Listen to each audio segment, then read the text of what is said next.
11 से नहीं कटेगा। बड़ी संख्या से भी काट सकते हैं, तो ये भी देखना कि 2 से काटना है, फिर इसको 2 से काट दो, कितने बार कटेगा?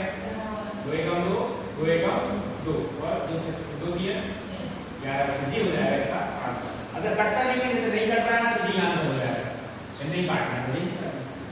इसके बाद देखो कैसे काय करेंगे। अच्छा फिर नेक्स्ट है बड़ा गेम है,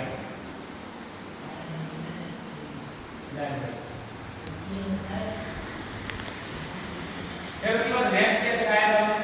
नेक्स्ट सिखाया था आपको वही तो नहीं है। अच्छा तुमको दिया तो करना है। अच्छा जी ऐसे करना है करा था सर, तो ये काम करके बताओ सब।